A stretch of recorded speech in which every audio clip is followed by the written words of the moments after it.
আজি এটা জলকীয়া নহৰু আৰু আদাৰ এটা আচাৰ বনাব লৈছোঁ দেই।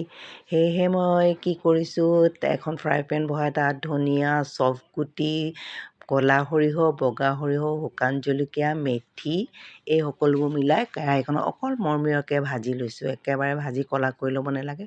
তাৰপিছত মই গ্ৰাইণ্ডাৰত দি মানে আধা খুন্দা নিচিনা কৰিছোঁ। একদম মিহি কৰিলে বেয়া হয়, সেয়েহে এনেকৈ আধা খুন্দা কৰি ল'ব লাগে।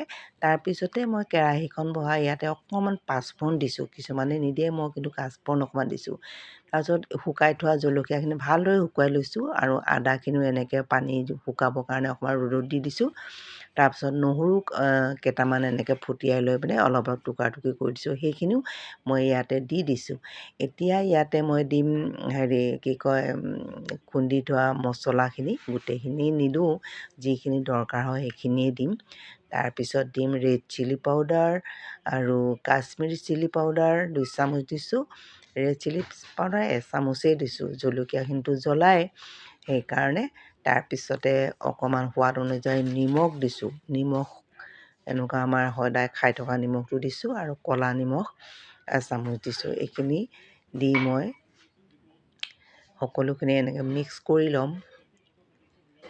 তাৰপিছতে ইয়াতে মই গৰম পাঁচফোৰণ দি কেৰাহীত তেল গৰম কৰি থৈছিলোঁ, সেইখিনি ইয়াতে মিক্স কৰি ভালদৰে সানি দিছোঁ।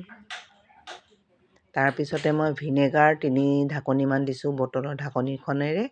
নেমু টেঙা দিলেও হয়, কিন্তু নেমু টেঙা নিদি পিনে মই ভিনেগাৰটোতে দিছোঁ। নেমু টেঙা দিও আপোনালোকে কৰিব পাৰে।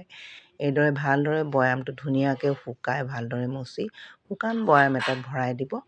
তাৰপিছতে 2-3 ৰদ 4 ৰদ এনেকৈ দি থাকিব আৰু মাজে মাজে। এয়াও বহুত দিনলৈ খাই থাকিব পাৰি। সেয়েহে মই বটলটো ধুনীয়াকৈ শুকাই লৈছোঁ। এতিয়া মই বৈয়ামত এইখিনি লাহে লাহে ভৰাই দিম।